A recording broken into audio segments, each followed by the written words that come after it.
오늘은 굉장히 중요한 날입니다. 네, 오늘이 왜 중요한 날일까? 그럴 때 혹시 여러분이 할로윈이요 이렇게 얘기할까봐 제가 미리 답을 드리자면 오늘은 종교개혁 기념주일입니다.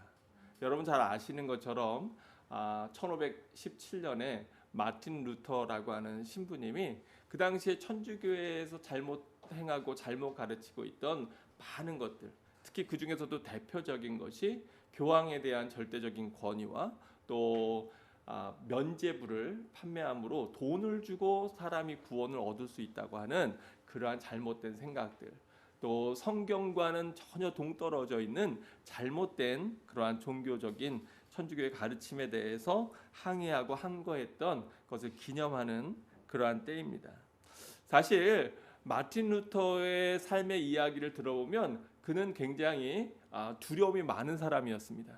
그가 신학을 하게 되고 신부가 된 것도 그가 청소년 시절에 친구와 함께 들판을 걷다가 갑자기 폭우가 쏟아지게 됐는데 바로 옆에 있던 친구가 그 번개에 맞아서 큰 어려움을 당하고 또 죽는 사건을 보면서 그것에 대한 두려움, 하나님에 대한 두려움, 죽음에 대한 두려움이 그를 엄습했고, 그래서 그가 그러한 두려움 가운데에서 신학을 공부하게 되고 신부가 되었던 것을 그의 이야기를 통해서 우리가 알 수 있습니다.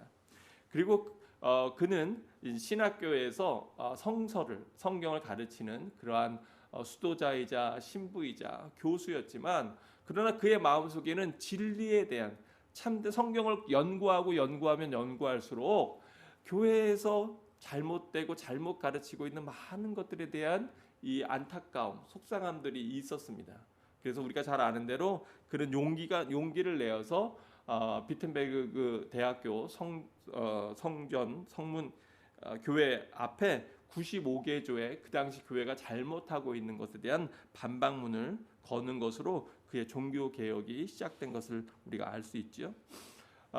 그런데 우리가 잘 알고 있는 그 사건보다도 더 결정적인 중요한 사건이 일어났던 것은 사실은 그로부터 4년 후에 보름스 회의라고 하는 것이 열렸습니다. 마틴 루터가 계속해서 이것에 대해서 그 당시 교회가 잘못하고 있는 것에 대해서 반박하고, 그리고 그것을 그 당시에 막 발달하기 시작했던 인쇄술로 그것을 독일어로 써서 또 주변에 있는 사람들에게 그걸 전하고, 이런 것들이 많이 마틴 루터에게 어려움을 주어서 오히려 교회에서는 그를 이제 파문시키려고 하고 그에게 위험한 위협을 많이 하게 됩니다.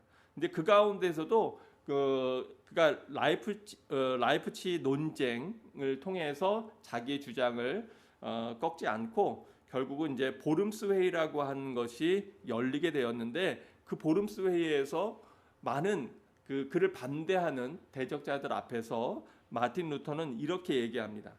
만약 성경의 증거함과 명백한 이성에 비추어 나의 유죄가 증명되지 않는 이상, 즉 성경에 비추어서 내가 하는 이야기가 유죄다, 잘못됐다고 하는 것을 증명되지 않는 이상 나는 교황과 공회의 권위를 인정할 수가 없습니다.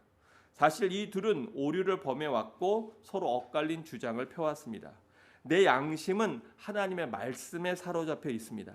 내가 하나님의 말씀에 사로잡혀 있는 한 의심스러운 것이 있는데 나는 그것을 아무것도 처리할 수 없고 또한 그럴 생각도 없습니다.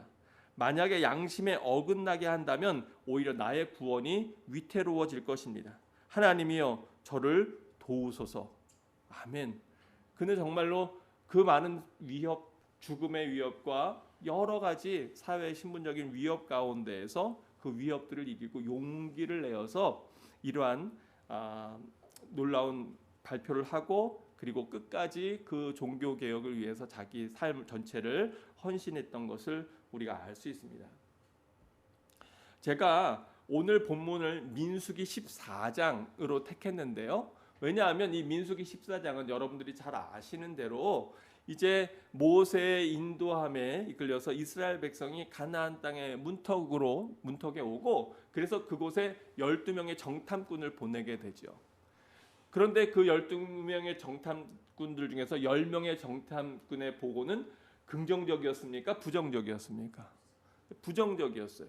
근데 그들이 부정적이었던 건 그 땅에 좋지 않았기 때문이 아니라 그 땅에 있었던 대적들이 우리의 힘으로는 감당할 수 없을 거라고 하는 두려움에 사로잡혀 있었기 때문에 그들이 거기에 들어갈 수가 없었습니다.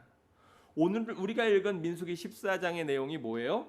바로 그런데 그 가운데에서 두 사람, 나중에 이스라엘의 지도자가 되는 눈의 아들 여호수아와 또 85세의 나이에 저 산지를 내게 주소서라고 헤브론 산지를 자기에게 달라고 했던 그러한 갈렙 두 사람만이 자기들의 옷을 찢고 그리고 이스라엘 자손들에게 이렇게 얘기합니다.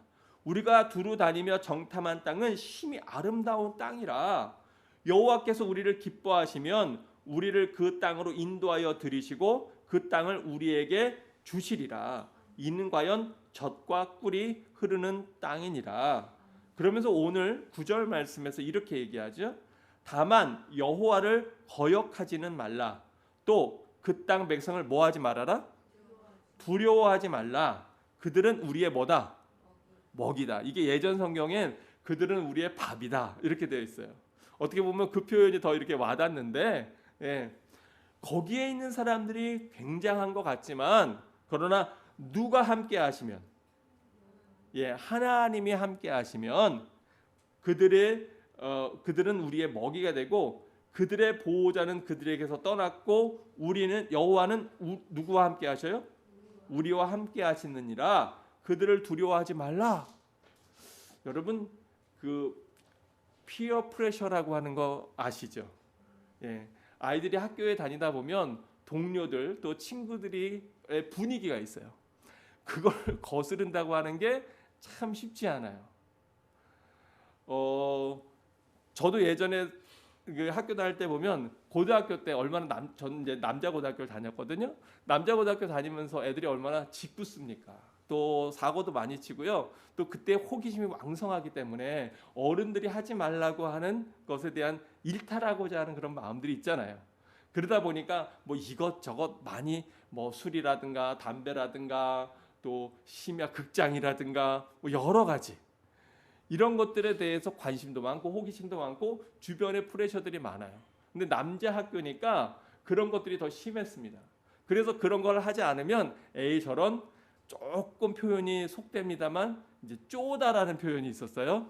고급 언어죠. 전문 용어인데 쪼다라고 하는 그런 얘기를 듣기도 하고 그랬습니다. 또 고3 그 시험 앞두고는 학력고사를 앞두고는 뭐 100일주라고 그래서 100일 전에 뭐 마시는 거부터 해가지고 여러 가지 거칠고 그때는 좀 이렇게 거칠어야 상남자 같고 좀 멋있어 보이고 폼이 있잖아요.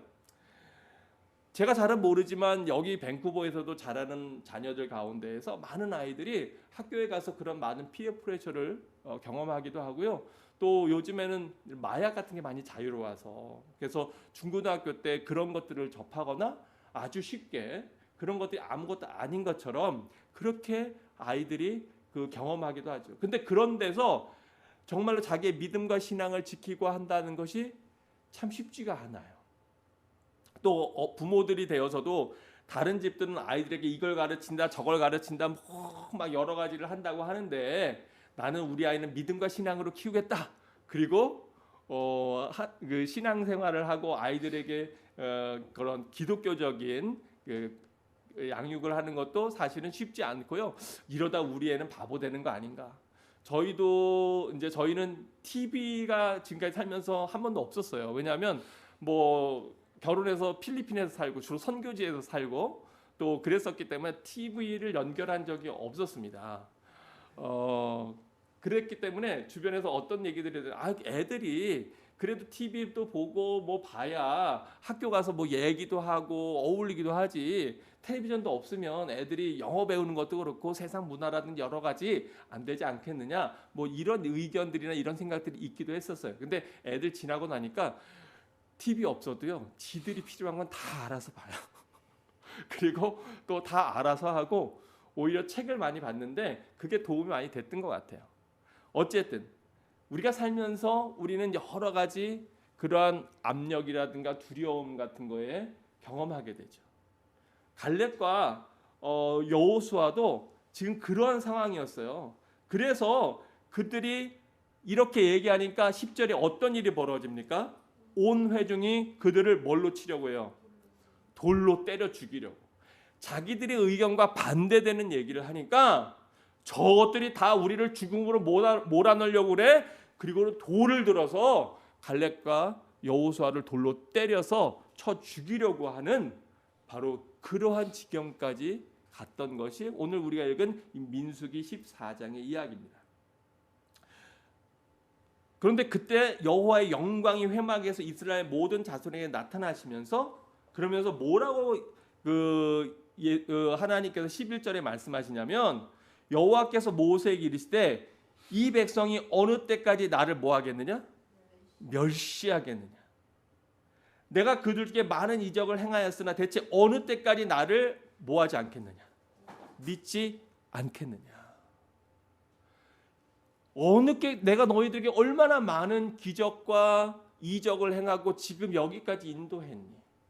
그런데 너는 또다시 그 하나님의 말씀과 하나님의 명령을 믿지 아니하고 그리고 하나님의 뜻과는 반대된 길로 가려고 하느냐는 그 안타까운 하나님의 그 말씀을, 두려운 말씀을 오늘 우리가 이 민수기 14장에서 볼 수가 있습니다. 우리는 미래에 대한 두려움을 다 가지고 있어요. 여러분 자랄 때 어떤 두려움들이 있으셨나요? 저는 시험을 망칠까 봐 하는 두려움이 있었습니다. 늘 그래서 시험 때만 되면 얼마나 마음이 조마조마한지. 네. 또 내가 대학을 잘 갈 수 있을까? 또 내가 직장을 잘 얻을 수 있을까?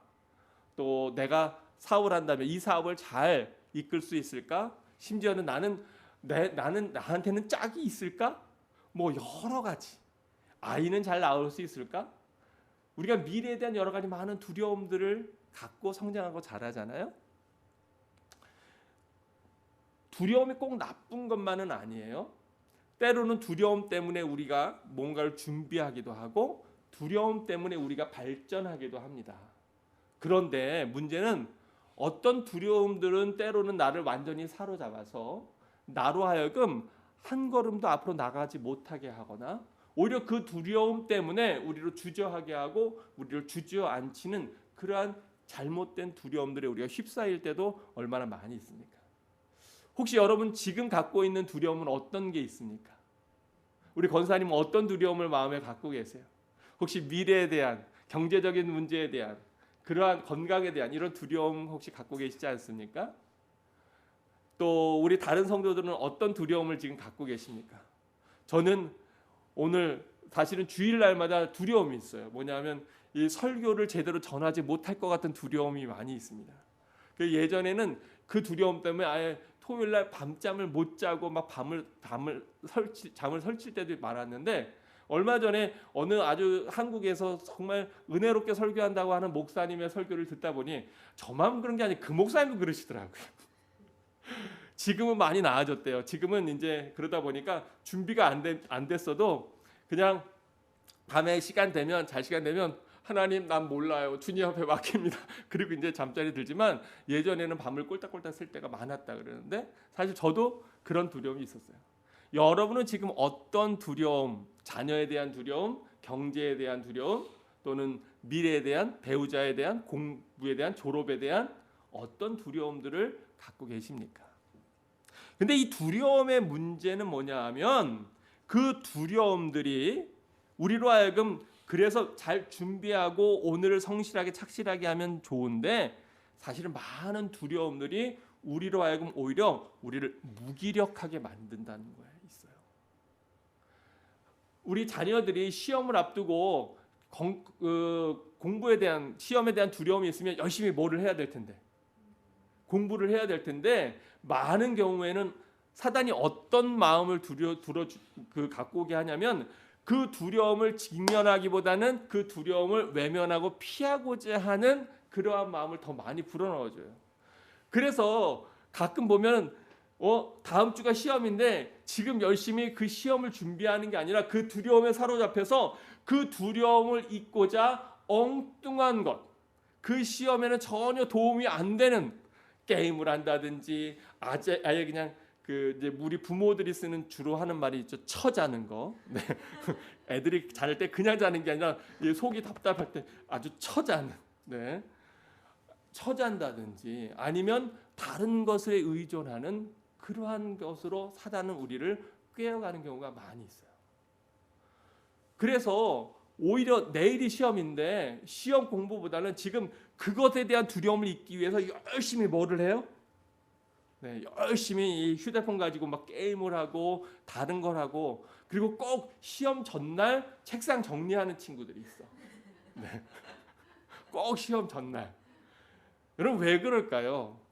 그게 뭐냐 하면 그 두려움, 그 공포감을 회피하고자 생각하지 않고자 하는 것에서 직면하지 않고 대면하기 싫어서 다른 뭔가로 대치하는 그러한 모습인 거죠. 근데 여러분 그러한 것들이 우리에게 진정한 해결책이 될까? 많은 경우엔 그렇게 해서 그렇게 회피하게 되면 이 문제들이 점점 작아질까요? 해결될까요? 아니면 더 커질까요? 더 커져요. 이게 시간이 가면 갈수록 점점 마치 상처난 곳이 골마서 점점 커져서 더 크게 번지듯이 그 두려움을 계속 우리가 피하고 도망 다니다 보면 그것이 결국은 더 커져서 더 이상 감당할 수가 없는 그러한 지경에 우리를 몰아넣는 것이 사단의 전략입니다. 그래서 성경은 뭐라고 얘기하냐? 너희가 세상의 것들을 너희가 두려워하지 말고 정말 두려워해야 될 분이 있는데 진짜 두려워해야 될 분은 누구시라고요? 우리 하나님이시라는 거예요. 우리가 정말로 두려워해야 될 것은 불확실한 미래에 대한 그러한 두려움이 아니라 오히려 우리의 영혼을 멸하여 지옥불에 던져 넣으실 수 있는 하나님의 진노를 우리가 두려워해야 되는데 오늘 우리가 읽은 이 민수기 14장의 이스라엘 백성들은 지금 우리의 눈앞에 있는 저 대적들에 대한 두려움 때문에 하나님에 대한 두려움을 잊어버리고 하나님을 신뢰하고 믿지 못하였어. 그래서 정말 잘못된 하나님으로부터 그래서 우리가 잘 아는 대로 두 사람 여호수아와 갈렙 외에는 그 당시에 광야에 있었던 또 하나님의 말씀을 따르지 않았던 그 수많은 사람들은 다 가나안 땅에 들어가지 못하는 그런 안타까운 일이 벌어지지 않습니까? 바로 그 두려움 때문이죠. 실패에 대한 두려움, 사람들의 비난과 공격에 대한 두려움, 이런 것들이 사실은 끊임없이 우리의 마음을 괴롭힙니다.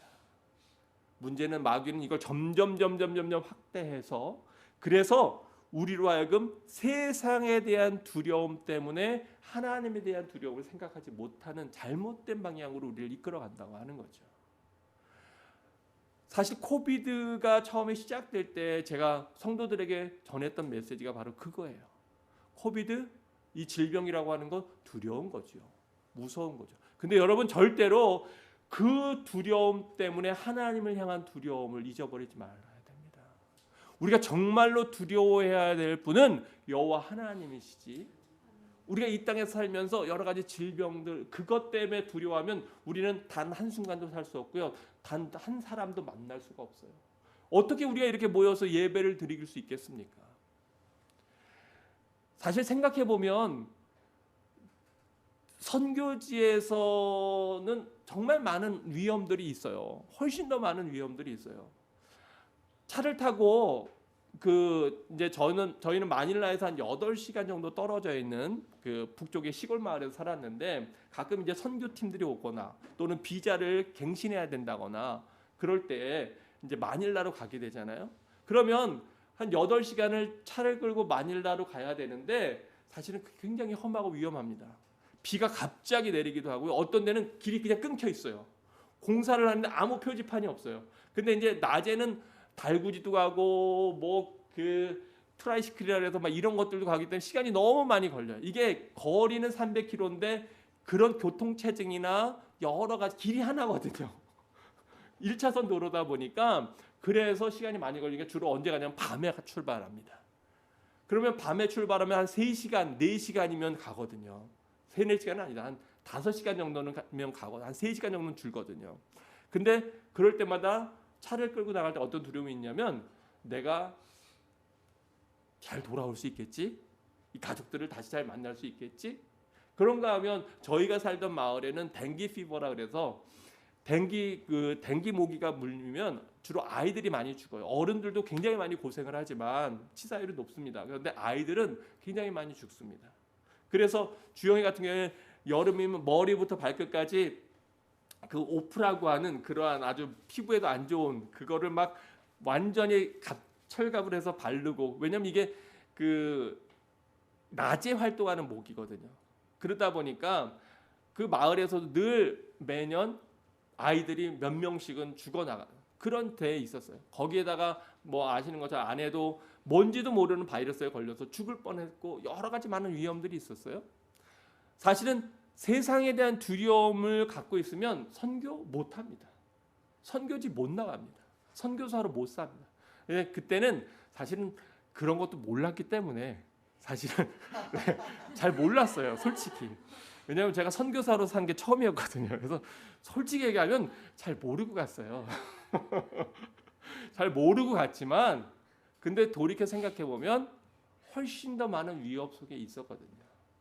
근데 그때 하나님을 향한 그 뜨거운 마음 때문에 이것저것 생각지 못하고 그냥 그런 시골 마을에서 그 현지인들과 어울려서 같이 살았던 거죠. 근데 행복했어요. 좋았어요. 왜냐하면 다른 것 보지 않으니까. 오히려 우리는 이 선진국이라고 하는 데에 살면서 마음이 더 괴로울 수 있어요. 왜냐하면 주변에 많은 것들을 보게 되거든요. 이 사람은 나보다 훨씬 더 건강한 것 같고, 이 집은 더 잘 되는 것 같고, 이 사람은 더 잘 뻗어나가는 것 같고, 이 집 아이들은 더 좋은 학교에 가고 더 잘 되는 것 같고, 막 이러한 경쟁심들 여러 가지들이 우리의 마음을 흩어놓아서 정말로 우리가 바라봐야 될 것들을 바라보지 못하고, 그러한 세상에 대한 미래에 대한 염려와 두려움 때문에 우리가 정말로 해야 될 일을 하지 못하는, 하나님이 우리에게 부여하신 그 사명을 감당하지 못하는 그러한 것들이, 내일 시험이라고 하는 사명이 있는데 그것 두려움 때문에 오늘 열심히 게임을 하거나 모르겠다 피곤한데 입을 뒤집어 쓰고 그리고 잠이나 청하는 그러한 아이들의 모습과 우리들의 모습이 얼마나 많이 닮아 있습니까?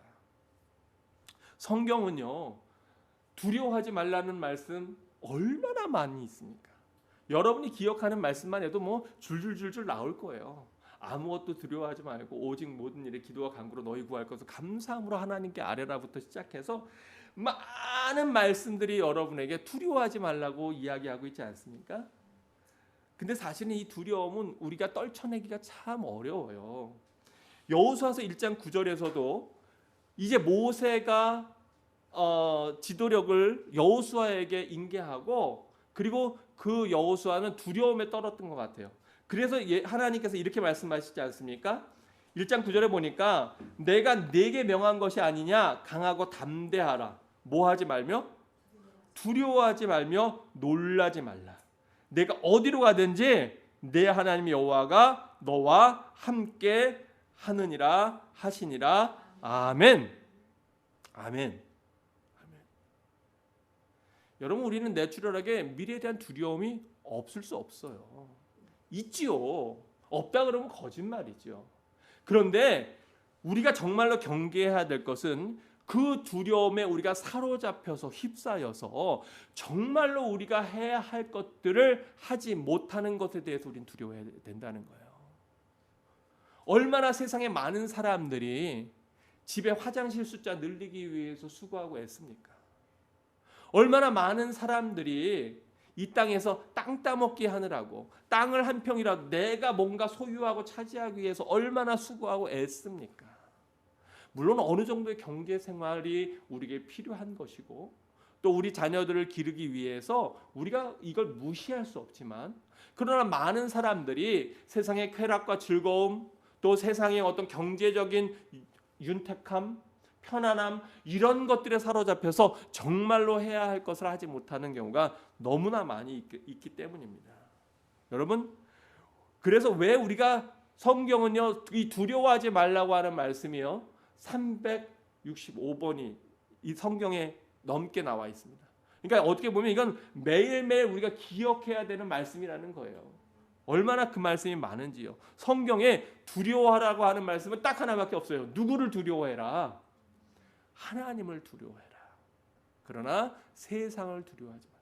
여러분, 우리가 마틴 루터가 이렇게 종교 개혁을 할 수 있었던 것은 그가 정말로 두려워해야 될 분을 두려워하고 정말로 두려워해야 될 분을 두려워했기 때문에 세상을 두려워하지 않을 수 있는 힘과 담력을 얻었기 때문입니다. 하나님을 두려워했기 때문에, 하나님의 말씀을 두려워했기 때문에 말씀대로 살지 못하는 교회의 위협과 협박에 대해서는 그는 두려워하지 않았습니다. 여호수아와 갈렙은 하나님의 약속을 믿고 하나님을 두려워했기 때문에 저 가나안의 무시무시한 그러한 적군들을, 가나안 사람들을 두려워하지 않았습니다. 다윗은 살아계신 하나님이 어떤 분이신지를 분명히 알았기 때문에 그 기골장대한 골리앗을 두려워하지 않았습니다. 두려움의 문제는 우리가 세상을 두려워하면 하나님이 우리에게 주신 사명을 우리가 시작하기도 전에 우리를 침몰시키고 우리를 한 걸음도 나가지 못하게 한다는 데 문제가 있어요. 그러면 이 두려움을 대체 어떻게 이길 수 있을까요? 마틴 루터의 경우를 봐도, 오늘 여호수아와 갈렙의 경우를 봐도, 바로 우리가 우리의 시선을 누구에게 고정할 때, 우리가 정말로 두려워해야 될 하나님만을 두려워하면, 그러면 우리가 이 세상의 두려움이 우리를 사로잡아서, 그래서 그 두려움 때문에 우리가 막 마음이 괴롭고 힘든 것을 분명하게 이겨낼 수 있는 줄로 믿으시기 바랍니다. 여러분, 저는 영화 가운데 어떤 영화들을 좋아하냐면 좀 클래식한 영화들, 예전 영화들을 좋아합니다. 예전 영화들에 보면 이렇게 중세 시대나 이럴 때 말 타고 싸우잖아요. 요즘 영화들처럼 막 드르륵 해갖고 막 한꺼번에 여러 번 막 이런 거 별로고요. 네. 그런데 예전에 기사들이나 이런데 영화에 보면 막 전쟁을 하고 말을 탈 때 눈 옆에 눈 가리게 하는 것들, 여러분 기억나십니까? 예, 말 옆에 이렇게 눈 가리개를 하잖아요. 옆에를 못 보게. 왜 이 옆에 시야를 가릴까요?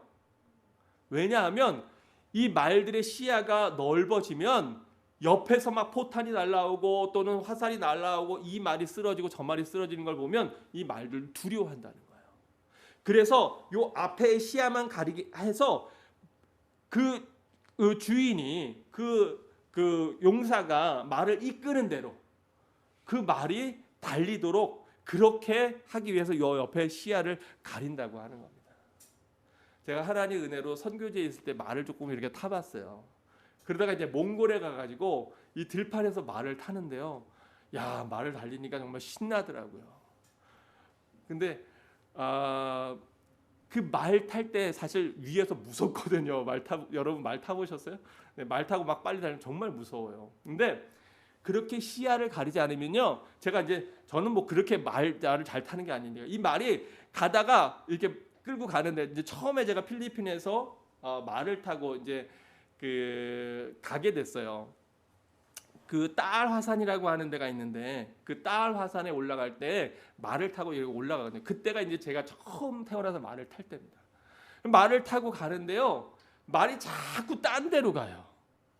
제가 조종을 잘 못하잖아요. 그러니까 이걸 이끄는 그 사람들이, 관광시켜주는 사람들이 물론 이걸 말을 끌고 가긴 하지만 뭐 여러 말들이 있으니까 주로 여자들, 아이들이 탄 말들을 이렇게 끌고 가지고 남자들한테는 이렇게 가르쳐줘. 이쪽으로 당기면 이쪽으로 가고 저쪽으로 당기면 저쪽으로 가고, 쓰게 되면 이렇게 당기면 쓰고, 그다음에 옆을 탈탈 이렇게 하면은 이제 말이 가고, 뭐 이런 가르쳐 주는데 조종을 못하니까 말이 자꾸 가는데 옆엔 벼랑인데, 근데 어디로 가냐면 얘가 자꾸 풀 있는 데로 가는 거예요. 나는 일로 가야 되는데 얼마나 무섭던지. 자꾸 풀만, 얘는 지금 나를 데리고 화산 위로 올라가야 되는데 옆에 풀 있는 데로 가고 풀 뜯느라고 이게 움직이지라고 가지를 않는 거예요. 그래서 눈 가리개를 하더라고요. 우리의 시선이 자꾸만 세상으로 향할 때 우리는 하나님에 대한 두려움을 잊어버리고 세상의 두려움들이 우리에게 자꾸 들어옵니다. 세상에 대한 이야기들을 자꾸 들을 때 우리는 우리 안에 세상에 대한 미래에 대한 여러분 그 기대와 소망에 부푸시죠. 그런가요? 사실은 세상의 많은 이야기들이 우리로 하여금 미래에 대한 걱정과 염려와 두려움에 우리를 사로잡히게 합니다. 그래서 이 두려움이요 우리 삶의 진정한 기쁨을 앗아갑니다. 저희 가정도 생각해 보면 건강에 대한 두려움, 미래에 대한 두려움이 우리 가정을 이렇게 들어오게 되잖아요. 우리의 마음에 들어오잖아요. 그러면 오늘 하나도 안 기뻐요. 오늘 내가 사랑하는 사람과 함께 있고, 오늘 냉장고에 내가 먹을 음식이 있고, 오늘 이 추운 날씨에 내가 따뜻하게 누울 공간이 있음에도 불구하고 그런 것에 대한 감사는 다 사라져 버리고, 야, 이거 몸이 더 아파지면 어떡하지? 더 악화되면 어떡하지? 더 여러 가지 건강이 힘들어지면 어떡하지? 이러한 두려움들이 우리를 사로잡아서 나로 하여금 하나님과의 함께하는 기쁨, 삶에 대한 기쁨을 다 빼앗아가 버리고 마음속에 근심과 염려라고 하는 것이 마치 무거운 돌덩어리를 하나 쿡 얹어놓은 것처럼 그렇게 우리를 만들어 버린다는 거예요. 이렇게 걱정과 근심에 사로잡히게 되면 우리 마음의 기쁨도 평안도 사라지고요. 일도 손에 잘 안 잡히고요. 밤에 잠도 잘 안 하고 가슴이 답답하고 한없이 혼자 있는 것이 나 혼자라고 생각되고 외로워지고 그리고 인생에 의미 없는 것 같고 마음속은 전쟁터처럼 늘 불안하고 두근두근한 이러한 상태에 우리가 빠지게 되지 않습니까? 이게 다 왜 그래요? 우리가 하나님을 향하던 시선에서 세상으로 우리의 시선이 흩어졌기 때문에 그렇습니다. 바로 우리가 그러한 두려움에 빠지게 될 때 우리가 되찾아야 되는 것은 바로 다시금 하나님을 바라보는 것입니다. 베드로가 물 위에 계신 예수님을 바라보고 뭐라고 그럽니까? 예수님, 저도 물 위를 걷게 해주십시오. 그리고 베드로가 예수님을 바라고 물 위에 걸을 때에는 물에 빠지지 않았어요. 그런데 그 바다에 뛰어오는 것을 보니까 예수님을 향해서 그 고정했던 시선이 흐트러지니까 금방 어떻게 돼요? 네, 몸이 물에 빠지면서 그 세상의 두려움이 나를 엄습해서 주여 날 살려주십시오. 그리고 다급해지는 베드로의 모습을 보지 않습니까? 그게 바로 오늘 우리들의 모습 아닙니까? 여러분 두려움이 여러분에게 엄습합니까? 그럼 여러분 기도하십시오. 그리고 말씀을 보십시오. 여러분이 말씀을 놓치는 순간 세상의 파도와 물결들이 여러분을 엄습할 겁니다. 여러분이 기도를 놓치는 순간 세상의 두려움들이 여러분의 가정들을 휩쓸 겁니다. 이사야서 41장 10절에 보니까 이 지렁이 같은 이스라엘 백성들에게 하나님이 뭐라고 말씀하십니까? 이렇게 말씀합니다. 뭐하지 말아라. 두려워하지 말아라. 내가 너와 함께함이라. 우리 이 말씀은 우리 한번 힘있게 읽어볼게요. 시작.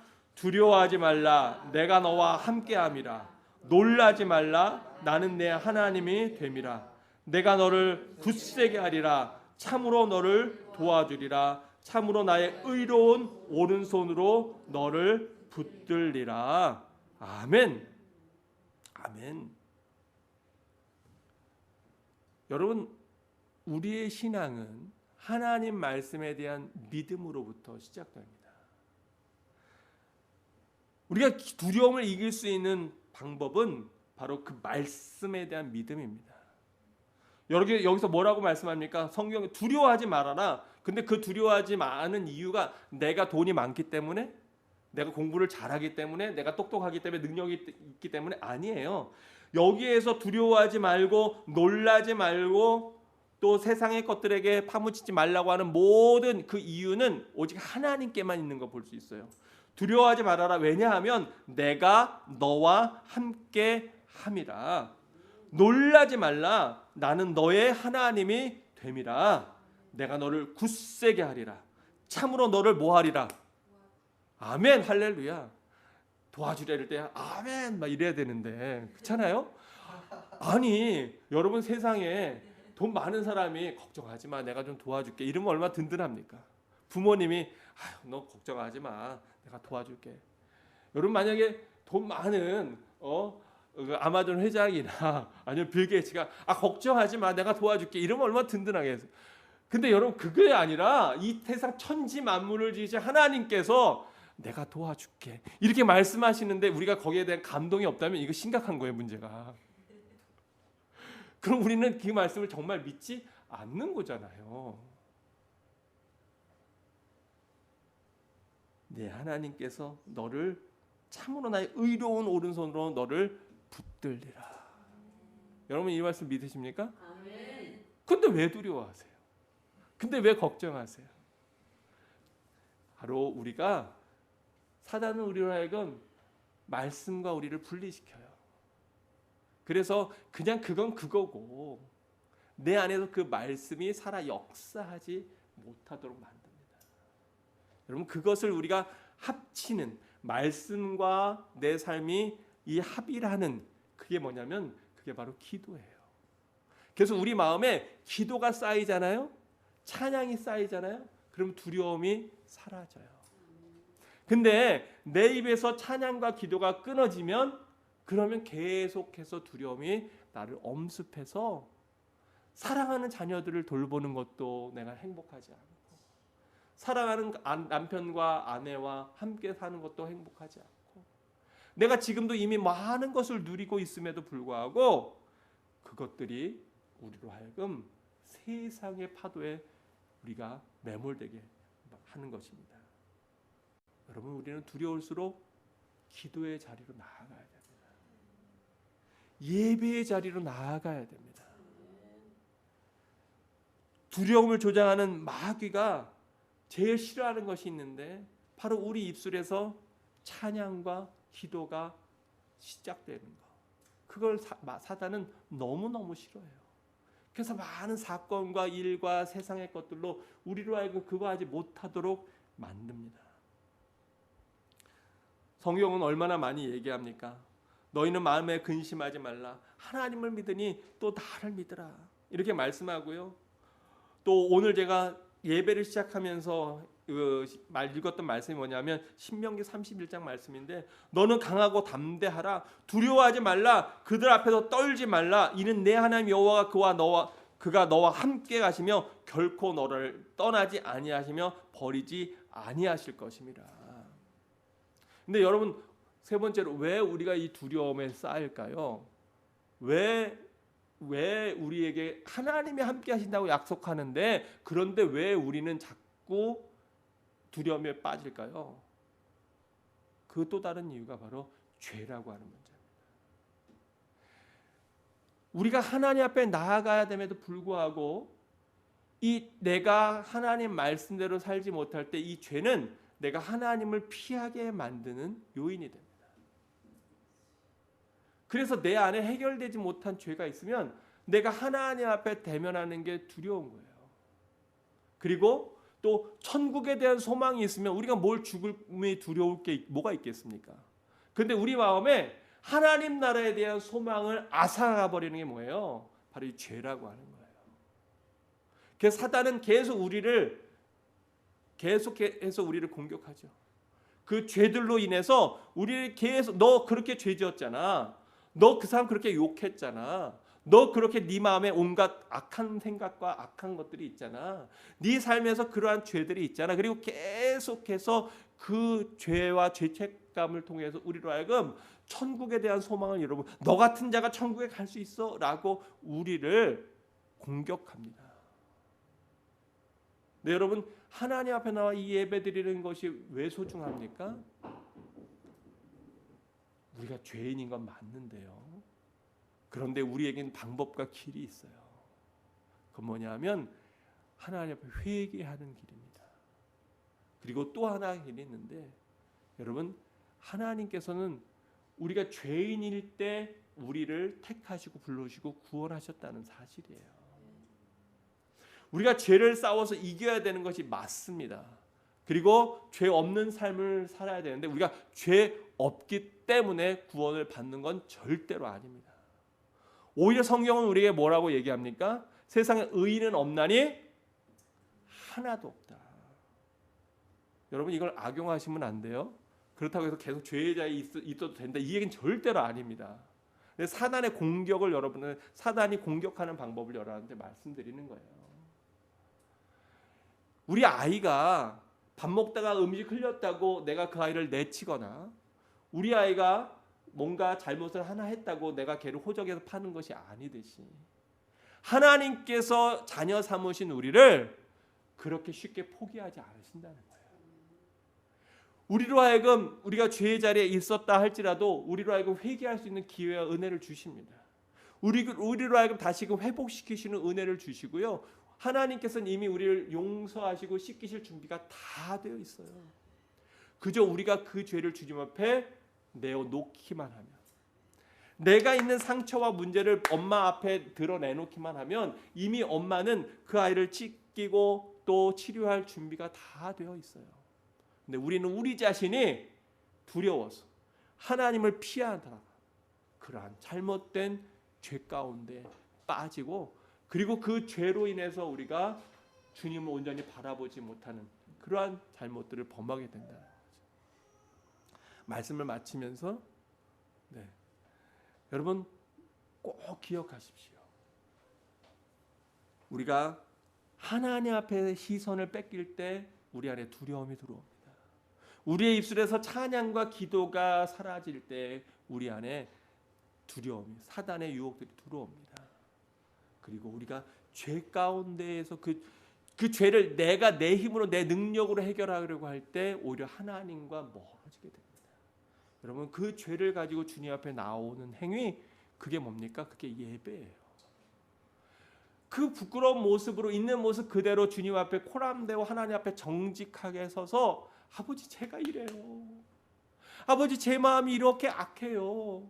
하나님 제가 이렇게 믿음이 없어요. 나를 불쌍히 여겨주세요. 주님 앞에 간구할 때 우리 주님께서는 이미 우리를 고아와 같이 버려두지 아니하시고 우리를 품으시고 안으실 준비를 다 이미 오래전에 2000년 전에 예수 그리스도를 통해서 해놓으셨다고 하는 사실 우리가 그것을 잊지 않고 오늘 내가 더러운 것이 묻었다 할지라도 예수 그리스도의 보혈로 이것을 씻어내고 그리고 새 마음으로 새롭게 출발하는 그러한 복된 날, 이것이 하나님 앞에 나와서 예배를 드리는 거룩한 성일이라고 하는 것 우리가 잊지 않고 꼭 기억하며 믿음으로 은혜로 세상에 대한 두려움이 아니라 코비드에 대한 두려움이 아니라 질병에 대한 건강을 잃을 것에 대한 경제적인 두려움이 아니라 하나님만을 두려워하는 여러분 모두가 되시기를 주님의 이름으로 축원합니다.